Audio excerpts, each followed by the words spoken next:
Welcome to Beyond the Game.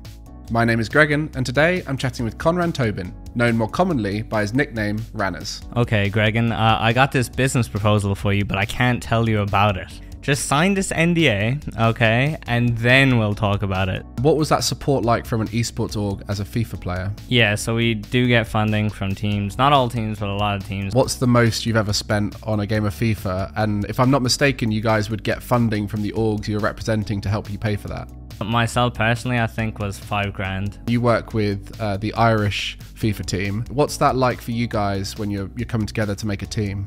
It was such a great feeling, I'll be honest. I didn't think I would care or like about it that much, but actually playing for a country, even in esports, even online with no crowd, it's a completely different feeling. Make sure to follow for future episodes and let us know who you want to hear from next. I hope you enjoy this conversation as we get to know Rannerz beyond the game.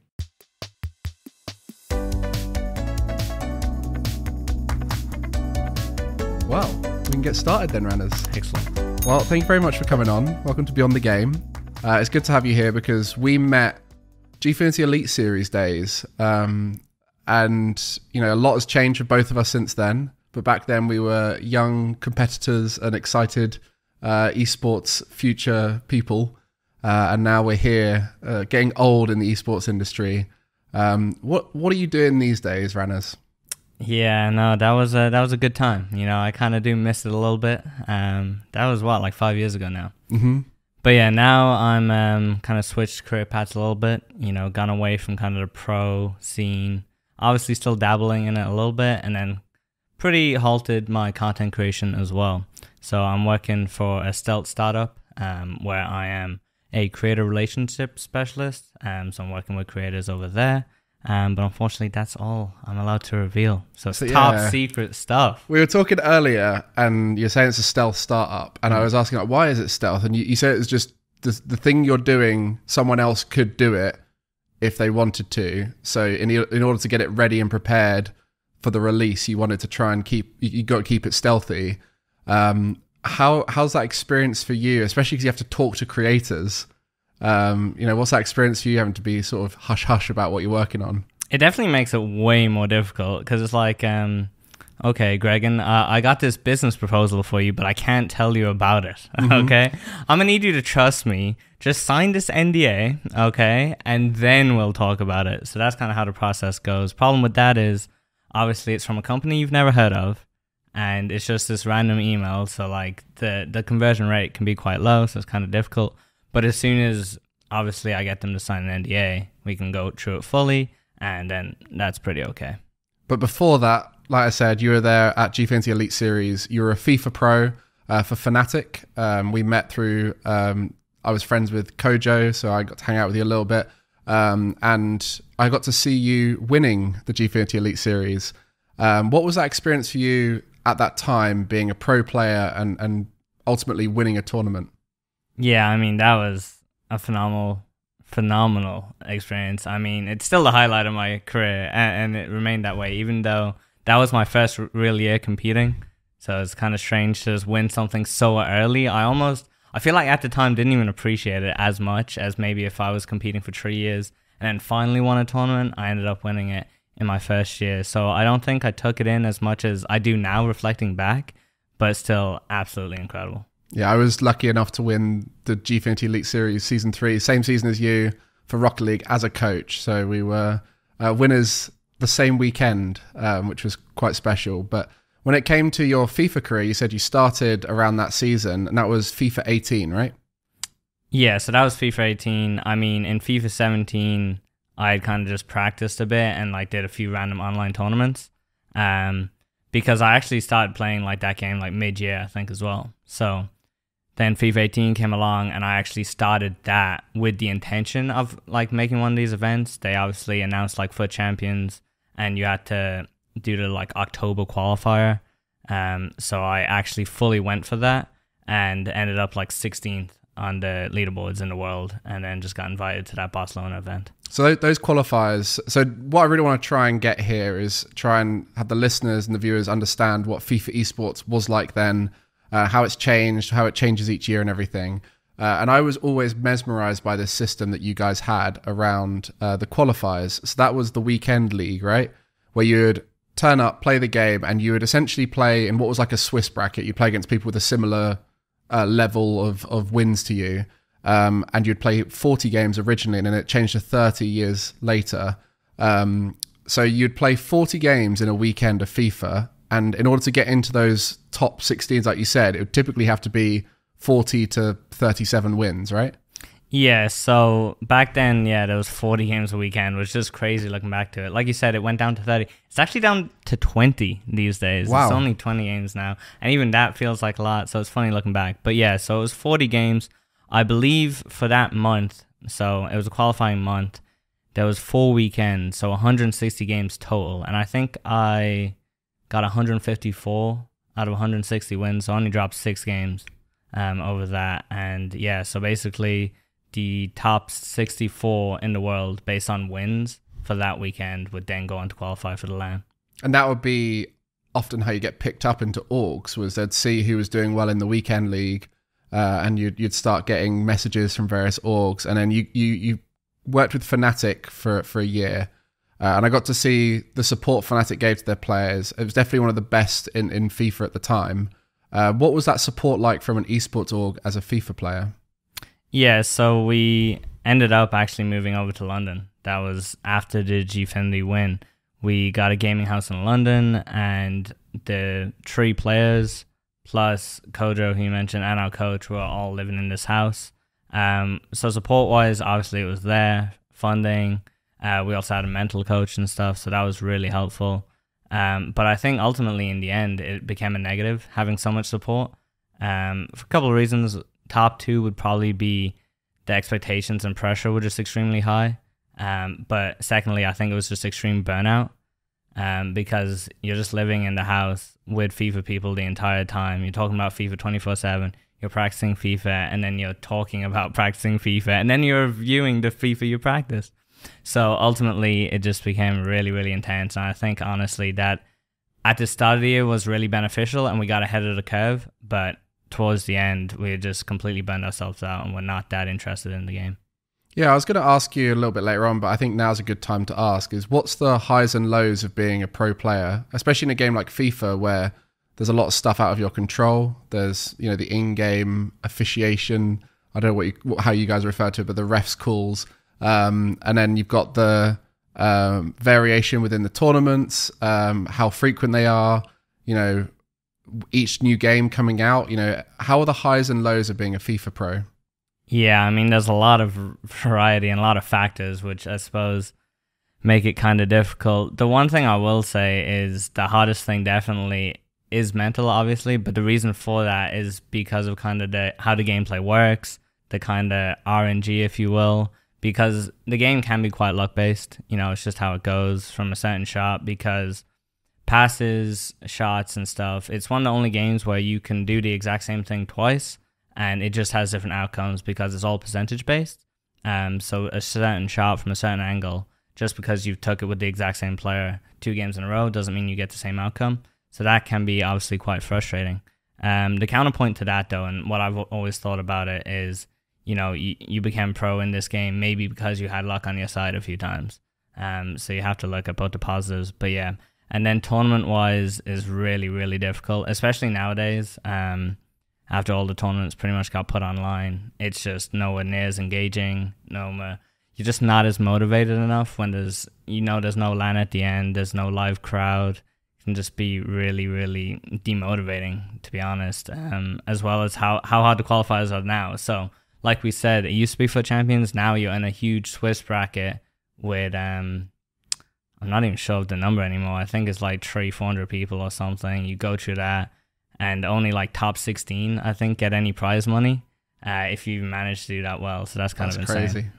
Yeah, I mean, you mentioned there the pullback of events has happened as a consequence of COVID.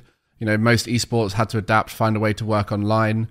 And I think FIFA was so heavily LAN-based, seeing 2 players next to each other competing on the same console was kind of like, that was the prime of FIFA. And then when it went online, that challenge came where you had to do these online tournaments. It's going to be way more competitors as hundreds of people can enter. Then you start to do Swiss. And then there's also the lack of stream now, you mentioned. So before, you're performing for a live stream, performing to make that LAN, you're performing all that kind of stuff.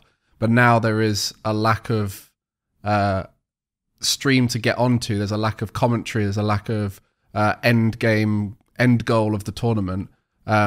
So what was that change when COVID came about for FIFA? Yeah, so initially it cut through the FIFA 20 season, of course, and the only way they could finish out the season was with online tournaments. And they did that for a couple events, but also for something like the World Cup, for example, they actually didn't even have that World Cup at the end. They just split the prize pool with all the players. So they completely cancelled the World Cup. So they didn't do like a regional online event or anything like that to... I think there was like other replacement tournaments, but like... That's crazy. Yeah, they just split up the money basically and just said, this'll do. Which, at the time was disappointing, but I think everybody was very accepting of the whole COVID situation. I was like, okay, next year might be a bit better. Next year, then COVID obviously lasted a bit longer than people would have thought, so that was completely online pretty much as well. And then you're thinking, okay, give it another year. Surely we'll get all our lands back. And we had like 2 lands the following year or something. And then this year, when there's been no COVID at all, I think there's like 2 or 3 lands, and there'll be about 6 in total by the end of it. But still, all the major qualifiers are all completely just online with no stream broadcast at all, right? So you're just hopping around different pros who are streaming their games on Twitch, and that's literally it. There's no commentary. There's no EA broadcast to be on. There's all these esports orgs paying players, and they have jerseys with sponsors, and they're just not getting shown on stream or anything, and it's just a recipe for disaster. Yeah, it's crazy. And you've mentioned that was with FIFA 20 and so on, and we're waiting on the next release of the next game. We're still uncertain. There's been rumors about the next FIFA. There might be issues with licensing. There might be different release dates, all this kind of stuff. As a FIFA pro, what's that wait for the next game like? Because so many people sort of see that as a big hard reset. So what was it like for you when you're in that off season waiting for the next release? Yeah, I mean, normally it's a lot of nerves as well as excitement because the meta just in general changes so much every year. And that's what really makes, I feel, FIFA such a unique esport. And it's why you see a lot of imbalances. Obviously, you see your top 5 to 10 players are good every year. But outside of that, you see new talent creep up out of just nowhere every single year because the game has changed so much, which just makes it really inconsistent. It's hard to actually have a long career successfully in FIFA Esports. And then with this year, I mean, it's going to be a new game as well. It's not even FIFA anymore. So that just adds to the drama and more uncertainty, which is never good, to be honest. Yeah, you say about the meta changing. So to my untrained eyes, I see a new release of FIFA and it looks like the same game. And I always used to hear from players, 17 was my favorite game, or this game was... and one thing I heard from that, especially when I was at Vitality hearing from them, was the scoreline was a big factor. So some games, the scoreline would be unrealistic to real football. You'd get like 10-4 games and stuff like that. The higher level players preferred that because the more chances to score and the more ways you could stop people scoring, it made the game more even in terms of skill and everything. But then when you get down to like the realistic scoreline versions of the game where it would be 2-1s and 1-0s and stuff like that, it would end up being a little bit lucky if you got a goal, and then that could decide a match for you.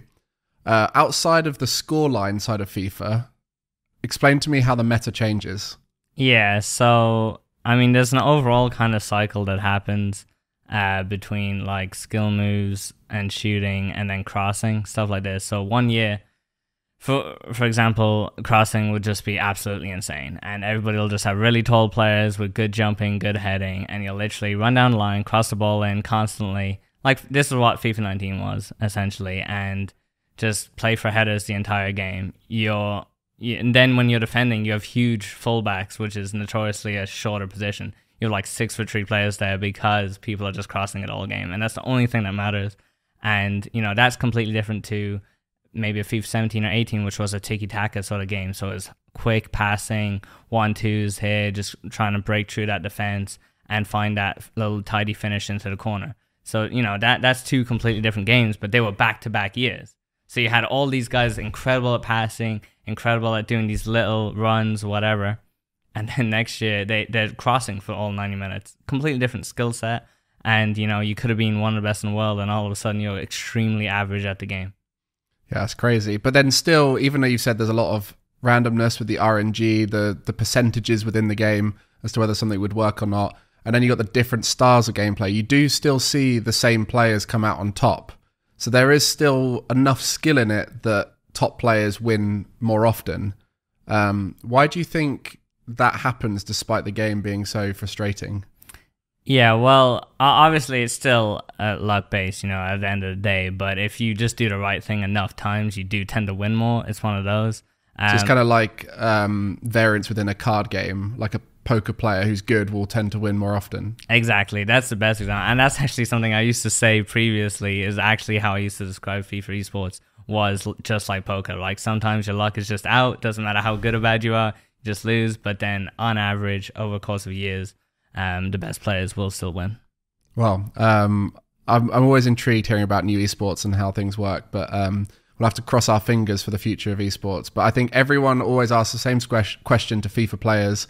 What's the most you've ever spent on a game of FIFA? And if I'm not mistaken, you guys would get funding from the orgs you're representing to help you pay for that.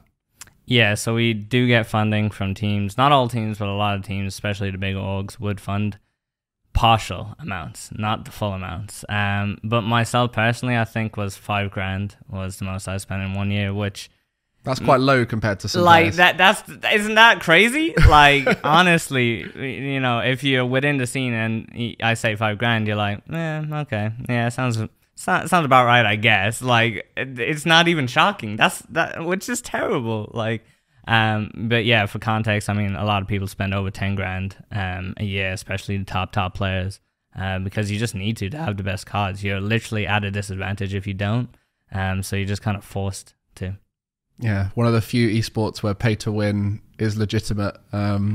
We'll go back to your origin though. So for anyone who can recognize your accent, they can tell you're from Ireland. You grew up in Ireland as a young gamer. What was life growing up as a young Irish? Tobin's your name, right? Young Irish Tobin. Yeah, well, my accent is completely weird, first of all, because I was actually born in England and then grew up in Ireland. Okay. So got that kind of mix of an accent as well. Then I actually looked it up from watching American TV, is why there's American twang in my accent as well. So it's basically 3 accents put together. So it's quite difficult. But yeah, growing up in Ireland, basically just played a lot of video games actually growing up. Probably not exactly a surprise. But, just a lot of time put in, I guess. And then I just had that natural kind of instinct for gaming and like being decent. And I feel like that's what it comes down to a lot of time, is just I naturally would beat a lot of people in FIFA. Mm-hmm. I wasn't necessarily playing more. I wasn't necessarily practicing. Just based on ability, just off the bat, I would just be a bit better at the game. And that, I suppose, eventually did translate. So was FIFA your main game throughout your childhood as well? It actually wasn't. It was for a few years, but then I played a lot of NBA 2K and Call of Duty. So I actually prefer both of those games, and I always did. I just happened to be a lot better at FIFA, so it's one of those where I just made the conscious decision, especially when they did announce kind of the new qualifying system and all that, I was like, okay, never going to be pro on like NBA 2K, which it's seen is different anyways. And then Call of Duty, I was never nearly as good. So FIFA was just the one that was just, I really had a shot to make it. Yeah, well, you're growing up playing the typical sort of young boys games, FIFA and Call of Duty. I guess we'll go on to top 5 games. So we always ask everyone about their top 5 games, and I feel like it's a good time to ask about it.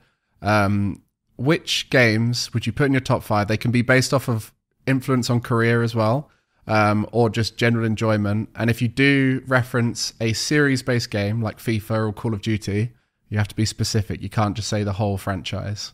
Yeah, that makes sense. Okay. Yeah. What would you go for? Well, at number 1. Oh, you're gonna order. You can order them if you want. You don't have to, but you can order them. Ooh, nah, this is gonna be number 1, and nothing else is gonna be ranked. Okay, that's fair. Okay. Number 1 is gonna be RuneScape, and now old school RuneScape, because that's the real version. And that's just the greatest game of all time. And I don't think I need to explain. No, I love RuneScape. That's where I first named myself Gregan. Was because of RuneScape.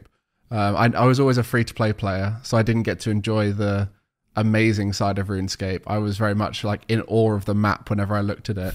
I assume you're a paid player. So I was free-to-play back in the day, And I still have never bought membership, but nowadays they have a thing called bonds. So you can buy membership using in-game currency.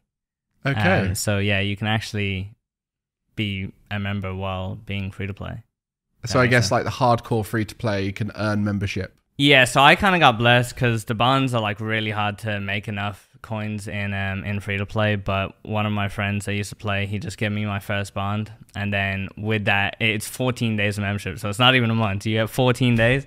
In that 14 days, I was able to make enough for my next bond, and then I made a little bit more, and you know, you keep going. And yeah, so still haven't spent any money on it. So after RuneScape, what are the other 4 games? I'm gonna have to chuck in Call of Duty Modern Warfare 3. Okay. It is gonna be a favorite of mine. FIFA 18 because I want Gfinity on it. Pretty self-explanatory. Other than that, I'm gonna have to chuck in a Pokemon game, but I'm trying to think which one. As you can see, I do like my Pokemon. Yeah, no, it's looking good. I'm probably gonna go. I will judge you for this. We had a previous guest say Sword and Shield, and I very much battered them for that because. Did that episode go up? Like, yeah, you it's let already that up. go up. Yeah, I let that go up because okay. I ripped into them. Don't worry. Oh, okay, I see. No, so I didn't get past like Gen 4, so it has to be in one of the first. Okay, yeah, that's fair. I think I'll go Emerald.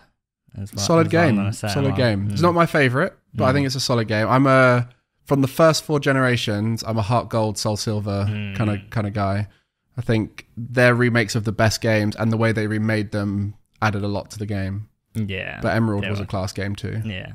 I mean, I like all of them, to be honest. Yeah. But yeah. It's hard to pick one from the Pokemon series. I also just haven't played them in like 15 years, so I'm just trying to base it off a bit of nostalgia, but yeah. Yeah. Well, what's the number 5 then? And then number 5, it's a tough one, honestly. I'm just going to go pretty basic, pretty obvious, and just go with Skyrim, I think. Skyrim. So Skyrim's a game I've never played, but I always wish I had because I played it through watching other people play it, which I still think you get a good experience out of it. But I should imagine when it first came out and you were just immersed in that world fully, it was quite the experience. Yeah, it's absolutely incredible. And to be fair, it has definitely aged now as well to like go back and play it. The gameplay feels a bit weird. But yeah, no, honestly, it's just so immersive. It was funny because I hadn't even played any of the other ones, just got Skyrim, just got absolutely lost in the world. It just looked beautiful at the time. And it just had some great storylines. Ironically, it's one of the only games that I really like, and the main storyline was not even that good. It was like very average. It was all the side stuff that was so incredible. Yeah, you could take it whichever way you wanted to go with it. And, yeah. Those kind of games have always been the best kind of immersive games where you don't feel like you're going through a set of routes that's been planned out for you. You're sort of playing out a movie instead. You can choose your direction. It's a solid top 5. I'll tell you what, that might be one of the best top 5s we've had. I think FIFA is that will polarize some people. Yeah, but I mean, think you have to put it in. Yeah, there. It wouldn't be otherwise. Like definitely not. But I have to give it to token placement. Why do so many FIFA pros hate FIFA? You know what? I think it goes back to it being such a casual game, such a childhood nostalgic game, that now you've converted into I have to be the best at this game. I have to win every time, and it's such a job and a chore. I feel like that becomes a real issue because what makes it such a great casual game is how random it is and how like so casual the mechanics are, and anybody can be kind of decent, and you can just play your friends in it, and it's football based, so people understand it off the bat instantly, and it's just so fun. But then when you actually have to take it to that competitive level, naturally the game just doesn't translate well. So it just goes back to that randomness, I think, as well. Yeah, and another thing back with Gfinity Elite Series I noticed, because there's 3 games at Gfinity Elite Series in our season, Rocket League, Street Fighter, and FIFA. Now, FIFA's biggest difference for me was how little people wanted to stay and watch it. So with Street Fighter and Rocket League, the players who'd played their games that day or were playing later would turn up to watch the other games because they'd want to see what was happening, especially with Street Fighter. They'd be so into it, they'd get involved.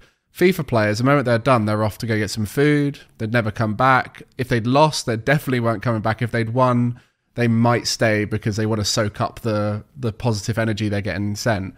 So why would FIFA players not want to stick around and watch the game? I blame the reason it's also just an unsuccessful esport. It's just not entertaining to watch. I feel, for the most part. And I think that, I guess, is the main reason. And it's just a bit too slow paced, I feel. But which it has restrictions of not just being a casual game, but being based off football, which football fundamentally is just not that fun a sport. You know, it's good to watch. It's great in the background and stuff. But if you actually sat down by yourself and watched 90 minutes of football without going on your phone, okay, it's not a great experience unless it's like a big game, maybe the World Cup or Champions League. If you just watch an average league match for 90 minutes, it's just not that entertaining at all. I am very much in agreement there. I used to be a goalkeeper in football, so I think I've definitely got a bit of trauma from standing in goal on a wet day, not wanting to be there, having to watch 90 minutes of football, especially when there was a period of my time where I was a goalkeeper on a very good team where we beat everyone, and I would touch the ball maybe like 3 times a game to go pick it up from behind the goal where they'd had a big clear and it's gone too far, where I didn't take the goal kicks because I didn't have a very good goal kick, so I'd give it to our defender who could welly it miles. So I literally would be the guy who'd pick up the ball from behind the goal, and that was all I'd do in some games.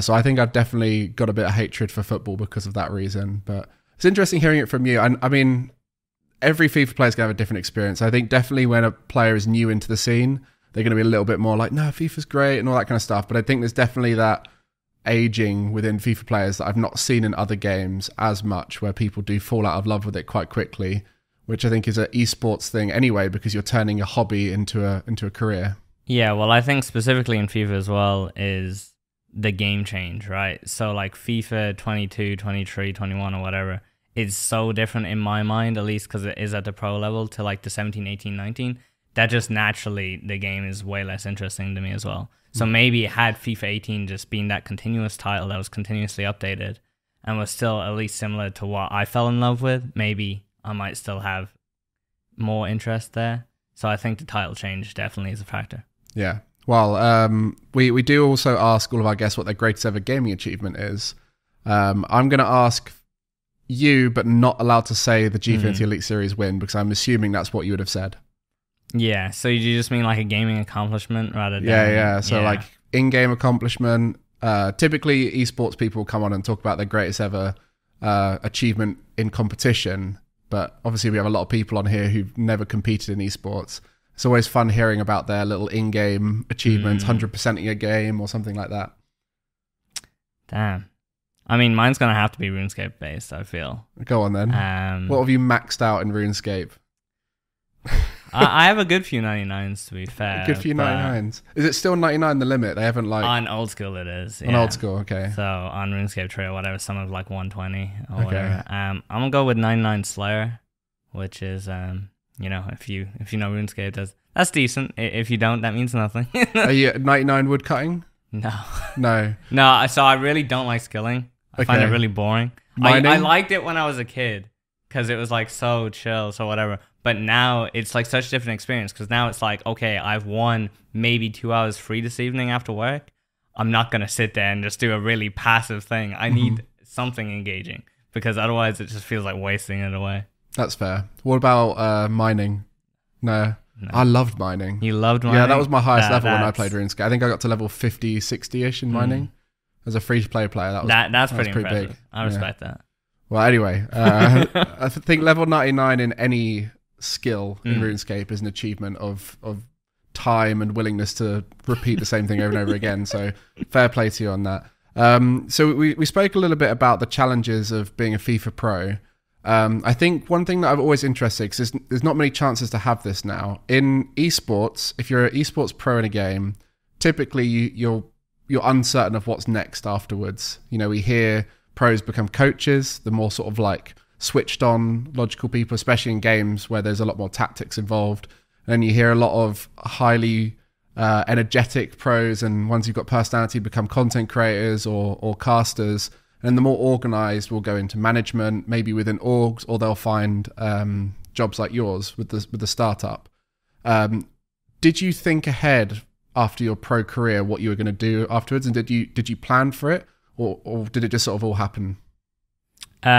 So overall, my plan was, so I still have my bachelor's in financial maths. So that was my real fallback plan, was I'll just get like some sort of finance job or whatever and be fine. But I had done like a year's work experience. Ironically, I was actually still doing that work experience when I won Gfinity. So that was like I had to get the Friday off or whatever work to fly over. But anyways, so I had that ready, but I knew I just wanted to stay in esports to some extent, or at least gaming. So yeah, I didn't plan it at all. Just got really lucky with this job and just kind of landed it. So that was handy. But I mean, I essentially retired like a year and a half ago. And then I went into content creation for a bit, did some coaching, did some casting, kind of trialed it all out. Ultimately, I still think management is like a really interesting and cool thing I do want to get into at some stage. But for now, you know, this is the job I'm going with. What advice would you give to a current pro player who was worried about their future after being a competitor? Yeah, I mean, I think what you listed was great. Is like based on your personality type, maybe think of what you can kind of go down. Obviously, it's always helpful to build up your socials and stuff while you are competing if you do want to stay in it after. But yeah, it's all about how you position yourself. If you do make extra content, you're easily going to go into content creation. If you're a logical player, like you said, coaching's definitely an option. But it can be difficult. So it's definitely worth thinking about. Yeah, and I guess the biggest challenge for a lot of esports people will be based around if their game struggles. So, you know, being a coach, caster, content creator is amazing if your game continues to grow. But just looking at like games that have just disappeared, and Heroes of the Storm, Halo, all these titles that when they were booming, it was amazing. Thankfully, a lot of them have convertible skills. But I guess for something like FIFA, if FIFA starts to struggle like it is right now, it must be quite scary for some of those pro players when orgs are all pulling out, especially with the current climate, as a lot of people seeing FIFA as their most expensive, worthless asset in terms of esports. They're going to cut that first. So for those people who are worried about FIFA, it must be quite scary. Yeah, absolutely. I mean, it's very volatile, extremely volatile, not in a good position at all. Honestly, I'm not too sure what a lot of people are going to do. It's actually worrying, like on a really serious note. So I'm not even sure what to do. Some of the problems FIFA's had has been the injection of money from football clubs. You know, if you're going to come into esports as a football club, FIFA is the logical step. The struggle there is that FIFA isn't the strongest of esports. It meant the market got quite inflated at one point, where a lot of people getting paid far too much money and not much return for those clubs. Are you starting to see those clubs now pulling out of FIFA? Yeah, so clubs-wise, a lot of them are still within it, you know, and they're quite strong, I suppose, you know, just as a football club, naturally, your finances are considerably stronger than an esports organization. What we're seeing is just esports organizations that have been overpaying players just pulling out because it's just not financially worth it at all. Especially in this economic climate, like so many teams are getting cut. If you had a team to cut, like it should be FIFA realistically, like it's just not giving you that return, except for the few circumstances where you've signed players with big followings, because there is those players that do have huge followings. Especially if the watching of the players is the way you engage with the esport now. If you've got a big player, it's not only going to be good for their socials, but for the actual viewing of the esport. Yeah, exactly. With them streaming all the FGS qualifiers, which is interesting. Mm-hmm. But yeah, so you can get away with it that way. But then what you do have a lot in FIFA esports and probably in other esports is you have these players that are just really, really good, but they have like 200 followers on Twitter, right? They don't stream, they don't make content, they don't do anything. They're just really good at the game, and they were like winning tournaments or whatever. Now you've got extremely low prize pool, few events, and there is no stream broadcast. So if they don't have a following themselves, A, they're not going to make one, and B, you're just never going to see the return on the investment there. So teams with those sort of players definitely pulling out. One thing FIFA's always done quite well, I think, is they've had a national system, which is something we've all wanted in esports across the board. Rocket League's had it a few times. We had the Olympics, we had Commonwealth Games, and it's an amazing opportunity for that national pride to come together. And you work with the Irish FIFA team. What's that like for you guys when you're coming together to make a team? Yeah, so well, going back a couple of years, they held a little tournament in Ireland, and then the winner of that was going to be the first national team player, which I did win. Obviously, I wouldn't be bringing it up for no reason. Let me tell you about this story. yeah. So that was great, and then Tyrone was the other player playing with me after he won the E-League of Ireland, which just started this week, coincidentally. And then we came together. We had Eric as our coach. We had a manager as well, and it was such a great feeling. I'll be honest. I didn't think I would like care or like about it that much, but actually playing for a country, even in esports, even online with no crowd, it's completely different feeling. Oh my god, you actually just get so into it. You get so passionate. Like I hadn't cared this much in ages. Absolutely incredible feeling. And now I'm obviously the manager of it, so I'm picking the players. Kind of a coach as well, so going through some strategy. But it's just really, really great feeling to still be involved in that. I think this is something that's different from England compared to a lot of other countries. And I notice this in sport as well, is we have a bit of a weird pride here in England, whereby if we're not winning, we're annoyed. Whereas in other countries, there's just the idea of competing for your nation. Everyone's a lot more proud, right? I used to live with a Turkish guy, and Turkey played against England around that time. And it was he was like, "Are you watching the game?" And I was like, "I don't really care that much." He was like, "This is huge, you know, we get to play against each other." And he told me that they'd never beaten us in the last so many years. So if they got a draw, they would celebrate. And I just couldn't believe it. I was like, what? Like that just wouldn't slide in England. If you're not getting a gold medal, if you're not winning, it's not good enough. And it's so true in football, right? If we're not winning the World Cup or Euros, everyone's annoyed. So how did that feel for you, differing in Ireland compared to this sort of English culture, like growing up supporting your nation? Yeah, I mean, in Ireland, it's just all about, you know, any sort of national pride. It is a thing, like on the news in Ireland, like you have maybe a boxer does something, or a rower does something, or some like sport you've never even heard of, but if they get some sort of achievement, it'll be put on the news, it'll be put like all over like Irish social media or whatever, and everybody will be so proud of this person who they didn't know existed 24 hours ago, but they're like, they're Irish, they achieve something, like it might be a bronze medal at like some random event that's not even important, but like everybody will be so proud that somebody Irish like achieved something, and it's just such a wholesome feeling. Yeah, I think this is something we need to learn here in England from other countries. I think it just comes back to our roots of the history of England and how, a little bit of superiority complex that we struggle with. But no, it was great to hear about you with the Ireland team and how it made you feel, because I think that's something we need to learn here in England. You competed in some World Cups then with that? Yeah, so it's called the E-Nations because there's the FIFA World Cup, which is the 1v1 tournament. So they had to rebrand the World Cup to E-Nations. But yeah, unfortunately we didn't qualify for the year I was competing. It was really gutting, honestly. When you say didn't qualify, what did that look like? Was that how many teams qualified? How many countries? I think it was 16 qualified, so that's worldwide. So it is quite difficult to qualify for. But we were relatively close, to be honest, and we were playing quite well. So those are one of the worst ones when, like, you know, I think we were like a win or two off. We were showing we were at that level and you just don't make it. It's almost worse than if you just got smoked and you just literally finished last. So we're like, okay, we didn't deserve to be there, whatever. But when you were kind of close. In a game like FIFA as well, where, you know, it goes slightly differently on the day. Yeah, no, exactly. Tough. And we had like Spain and Portugal both in our group as well. And they're just complete powerhouses. And we were getting like results against them as well. So the optimism was there, but we just fell eventually. Well, I think the FIFA discussion has been eye-opening for me, because with Rocket League, it's a very different ecosystem, very skill-based. You know, there's a lot more org involvement and less of the kind of sports clubs and national side of it.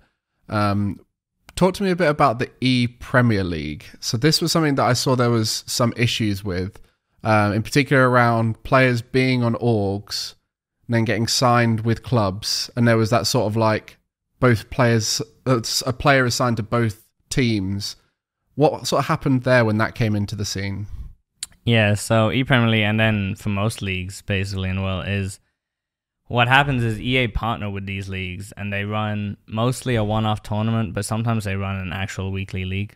And the players if they want to play in this league, they have to sign up and like qualify for one of these teams or just sign with them based on the club. But yeah, as a result, whilst with them on any club duty, they are not allowed to have any esports organization merchandise. They can't talk about them. They can't name their franchise in like any interviews or anything. They literally cannot speak about it at all. So like you go from a FNATIC player to a Liverpool player or whatever, and you're Liverpool for this tournament, and that's it. It's crazy. And did that go down well? I mean, see, in FIFA, I guess people didn't care too much, but I mean, I assume the orgs weren't happy. Players just aren't really too concerned, I suppose. But the orgs were definitely not happy at all. I know Footwiz, for one example, is definitely not happy about it at all. Because to be fair, these are the guys that even allow these players to be in this position. You know, if Footwiz or FNATIC or whatever aren't paying these salaries, these players aren't able to play full-time, they're not even qualifying for these tournaments. So, I mean, it completely makes sense. Yeah, well, FIFA is one of those esports I still will never understand fully because it just seems so different compared to everything else. But now you've kind of, you got past that now. Like you said, you're doing your stealth startup project. And you've moved to London, is it fairly recently?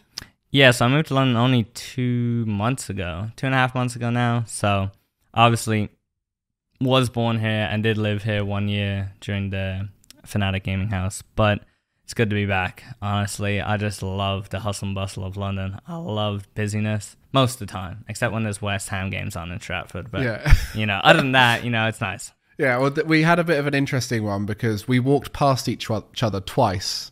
I don't know if you know it was twice. Oh, I saw you the first one from a bit further away, and I was like, I think that's Rannerz. And then we walked past each other the second time, and we didn't fully acknowledge each other, but we both messaged afterwards like, was that you? Because we hadn't seen each other in like 4 years or whatever. So now we're sort of neighbours. I thought it would be a great opportunity to get you on and chat about everything. But being in London as an esports person, have you had a chance to explore the London esports scene and like what you can get up to on the local level with like all the local bars and stuff like that? Unfortunately, I haven't, and it's something I've really been meaning to do. I just haven't had like the proper excuse to do it. I've also been extremely busy, way busier than I thought I would have been. You can't tell us what you've been doing. Well, not only that stuff, but it's in like just other things as well. So like, for example, you know, I was coaching at ePremiere League. I was coaching at eChampions League as well. Both of those events in Stratford. And then I've just been like on holiday a few times, and I was like, oh, I'll go back to Ireland, you know, every like 3 weeks or something. I haven't been back yet. So it's like, I just feel like my weekends keep filling up. Now it's Easter weekend. It's my housemate's birthday as well. And then I think eChampions League, the next group is the weekend after, and then just go. Yeah, I think there's definitely room. You mentioned there's not much in-person stuff. There's definitely room. There's a few venues in London that'd be good for it, of doing some like local events and creating those going forward. So I have to chat with you afterwards about maybe setting one of those up because that could be fun. But you've been with Tundra for a bit. That was last year, right? Why did you join Tundra? Was that as a creator and coach? Yeah, so that was content creator and coach. I was really making that transition from being a player because I suppose my skill level dropped off, but not to the level where I needed to retire. I probably still could have competed, just not as good as I would like to. But I was really wanting to see, could I be successful in like the content creator role or the coaching. Now, coaching I absolutely loved, and that was really good. But then Tundra did pull out of FIFA Esports. So they just kept me and Seb on as content creators. And ultimately, I did just fall out of love with the content creation. I felt like, especially because that was now all I was doing full time. That was my main source of income. It really became, will this video get views? Not, did I enjoy this video? Do I even enjoy FIFA? Do I enjoy any of these other things? No. Will this video get views so I can get paid? And that's what it boiled down to. And I was like, this is terrible. Not enjoying this at all. So I needed to change. So with your content creation, it was around FIFA. What kind of stuff were you making? Yeah, so I was making like tutorial related stuff, whether that's like giving out custom tactics or actually just passing, shooting, attacking, defending sort of tutorials, because obviously pro background is going to help that a lot. And that's how I see the game, right? That's where my expertise are. But then ultimately, there's the two caveats of it. One, that's great at the start of the cycle, you know. and two, there's only so much you can do with that. Like, you can only make an attacking tutorial so often. Like, I can't have a daily attacking tutorial. It wouldn't even make sense. So after like a couple of months, you're basically, the peak viewership is dropping already, like a lot, and you've kind of covered all the bases anyways. So you just sat there with like nothing left to do. And then I just wasn't even enjoying the game that much either. So it just kind of left me kind of lost. Yeah, that is a weird thing about FIFA. So many things about FIFA that just doesn't make sense in the esports space. With esports, typically they have quite a steady growth, or they plateau, or they keep their numbers up because people enjoy playing the game for the game. They like competing in it. Like, for example, I played Rocket League for 6-7 years. Consistently every month I'll clock up my hours. Same thing now with Valorant. You know, I log on every day to play a few games because I love playing it. Those kinds of games typically are the ones that become esports, even if they weren't designed to be esports before, like Rocket League wasn't. It just sort of happened. With FIFA, you go through the cycle of a new release game, which, you know, if you see a game, I don't know, a story-based game, the numbers of interactions on it, you put content out about it, Twitch streamers, YouTube videos and everything, they'll boom at the start of the release, or even before the release now that we have like early access stuff, right? So you'll see those numbers go up. And then they quickly drop and then level out at a point where, you know, some people might pick it up late, some people might love the game and keep playing it afterwards. Is that's sort of what you see in FIFA around the new release, right? Yeah, so there's that crazy huge spike. Everybody's back on new cards, new ratings, new gameplay, because the gameplay does change every year, right? So that does make it definitely interesting. And then people, after like a month of, you know, they kind of get accustomed to the gameplay, whatever, and like, oh, it's pretty much the same game. Nothing's changed. I'm kind of bored now, and yeah, I don't care anymore. So what does that look like? Are you able to give numbers for how your viewership would change from, say, that first week compared to 2 months later? Yeah, so for like my Twitch viewership, you know, you'd have like 100 plus or whatever for the first like month. Then it will drop to like 40, then like 30, 20. As it goes on, just steadily declines really, really badly. Then same on YouTube. Videos are getting like 30, 40, 50k views down to like 5 to 10k views. So it really takes a huge hit. And if that's your main rent paying method, it's pretty rough. And even for the orgs who are trying to pay you to get them views, you know, there's going to be a long period of time when they're not getting that. It's mind blowing. I mean, honestly, this podcast has been great because it's just been a chance to sort of process all the stuff that I knew about FIFA, but getting you to explain it at a little bit deeper level. And hopefully for people at home, they've been learning a bit about the ecosystem of FIFA, even when it was doing well, right? Because there was a period of time around FIFA 18, around your successful period, where it was doing very well. Did you see the future of FIFA that we have now, or did you think it was going to continue going? Obviously, COVID hit, but no one could have expected that. Yeah, see, there was a great increase from FIFA 17 to FIFA 18, and then even FIFA 19. Like, FIFA 19 was crazy. I think of eligible lands, so say in the European region even, I think it was 17 in the year. It was ridiculous. You had the 6 majors and then like 6 minor LQE events. And then you had like ePremiere League, eChampions League, you had playoffs, you had World Cup, you had eNations. You had so many things going on, and every single one was a LAN. Like, the online qualifiers get you to like top 32 is how it would do, because it was like a bracketed qualifier. Then as soon as you get top 32, it pops up. It's like, okay, we're pausing here. You're getting invited to the event. Now we're flying you out. You're staying in a hotel. You're having the LAN. We're doing it all in person. We're having a broadcast. We're having commentators. We're having hosts. We're having analysts. We're having everything for all these events in the year, right? And then nowadays it's like, yeah, so there'll be 5 of these qualifiers. If you get top 16 in Europe, you'll get like $1,000. And none of it will be streamed anywhere. Nobody will even know if you win it. But you're playing for these qualification points that get you to that one playoffs LAN at the end of the year. And if you somehow do really well in that and make the World Cup, well then the World Cup will be an event as well. But other than that, no, it's going to be a pretty quiet year. Oh, and you also have to spend about like 100 plus hours a month in division rivals to qualify for the qualifiers. So that's like the in-game like ladder system basically. So yeah, enjoy doing that completely unpaid as well. And you'll need to pay to do well in that. Sorry. You have to buy all your that's your after spending $10,000, please. Thank you. That's crazy. And you mentioned to me beforehand how esports in general, especially in FIFA, is seen as a bit of a marketing tool. That's the case for pretty much all esports. But in FIFA in particular, you thought that was the case, right? Is they were seeing it as this marketing tool to have the best players shown off so that people would then spend the money to buy the cards so that they could have their best team. And then with COVID, they reduced the amount of tournaments that were going on. It was all online, but they still saw that growth for different reasons, because obviously gaming had a massive boom during COVID. And so that growth happened despite the esports scene dropping off. Do you think that's what triggered the drop in support for FIFA esports? Yeah, I feel like definitely had an impact because, I mean, at this stage with COVID fully gone, they clearly don't have interest on putting on all these tournaments again. Now, you could argue, okay, maybe they're waiting to drop FIFA, and when they release their own EA game next year, they might have a different attempt on it, and that, well, remains to be seen. But, I mean, the clearest thing ever about it clearly being marketing for them was how they used to commentate games. Now, I don't know if you're aware of this, but they would always say, okay, I play it through, I score. They won't say Rannerz scores, they'll say the player name. So they'll say Cristiano Ronaldo scored or Messi scored. And then they would talk about that item in game and about that great card. And that's why I scored. Not because I'm a pro, not because I play this game day in, day out, and I've perfected this.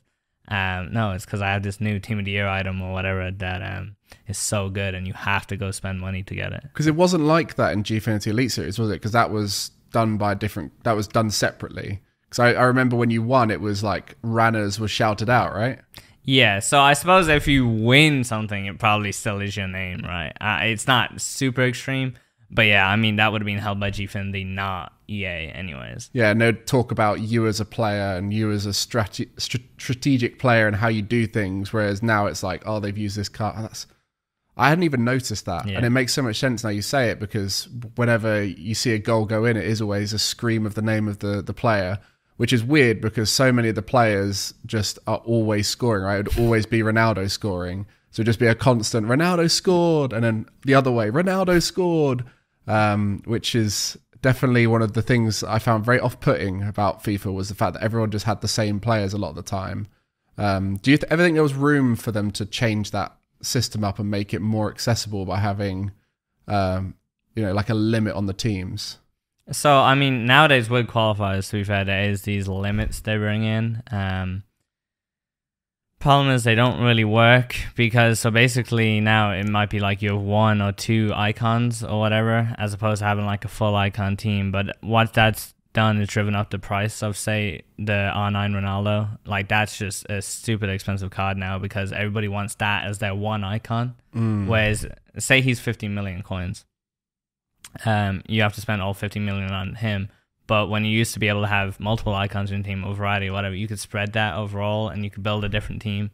Whereas now, yeah, those like top players are just extremely inflated prices. Yeah, that makes sense. Well, they've done well with their marketing tool, but definitely seems to be in their benefit and less for the players in the scene. Is there anything, if right now you say, like, I'm not going to say look down the lens, but say you look down the lens and there was someone who was deciding how FIFA esports should be for the future, say maybe for the next game onwards, what would you tell them as like the one thing they need to change about FIFA esports? Ooh, the one thing. Because obviously there's a lot of things you'd change. Yeah, I have a top 2. Okay. But you can go with 2 then. Okay, I'll go with my top 2. So 1 is we just need the return of all these LAN events. That's just not even a question. Because that's what, honestly, you get all these great moments, you get people actually invested, you get proper hosting of streams, blah, blah, blah. And the second one, super easy, is online qualifiers use unlocked accounts. They have the unlocked accounts, they use them at all the tournaments. So once you pay 10 grand on this team, and then you use it to qualify, you get to the tournament, then you have an unlocked account. Why not have an unlocked account on the qualifiers and make that completely fair game? Obviously, you could argue they'll lose out on money, but realistically, they would make it back tenfold if they actually invested in the esport and just allowed it to be completely open. Because you might have seen, like, the only thing else I can talk about is like Call of Duty ranked play. So ranked play basically has the CDL rules. So everybody has the exact same guns as the pros. They have the same attachments, same perks, whatever, and you don't have to level up to unlock it. Never mind have to pay money. And then people start watching pro Call of Duty because they want to see how the pros play it. They look up pro videos on YouTube because they want the same attachments, they want the same whatever, and it just meshes the general community with the pro community and just lifts it all together. Whereas there's this huge disparity, because even if I wanted to like care about FIFA Esports, and I look at it and I see this guy's team is what, like 10 grand, I'm like, it's not even realistic. I don't even want to watch that because I can't replicate any of that stuff in my own game. So yeah, that makes sense. So once you get into the competitive game, you have unlocked accounts, but then for the rest of it, you have to buy your team and so on. Yeah, that makes sense. There's a similar kind of thing like in Clash Royale and other mobile games. When you're playing the competitive mode, they have like a level reduction system. Whereas when you're doing ladder, you can level them up and get the advantage through leveling up. But then when you get into that competitive space, that's where they have the fairness. And yeah, that makes a lot of sense. I guess the way they could do it would be either have all the most expensive ones unlocked, like you said, or have a system, like we said before, where you're only allowed 2 icons. I guess it would still be an unlocked account in that sense, wouldn't it? You still have the same rules, but... Yeah, the only way is like if they made it like really low requirements, so like only gold cards or something. So then you could get all the best gold cards really cheap in game, and that wouldn't be a problem at all. But yeah, unlocked accounts is definitely the best solution. Yeah, that makes sense. There you go. Unlocked accounts and more lands. There's a lot of fingers crossed right now for FIFA saying, EA Sports, can you do this? But I think I don't actually know when we started, but I think we're pretty much wrapping up here.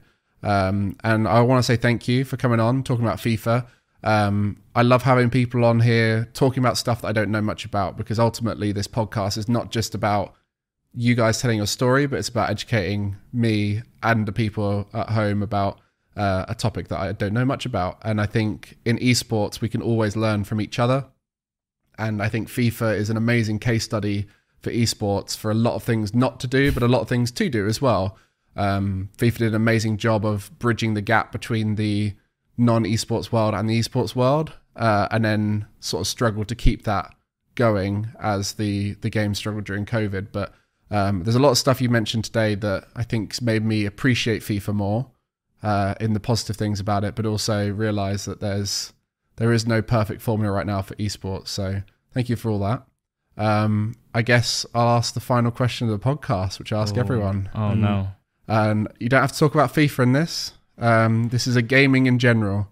What does gaming mean to you? Oh, damn.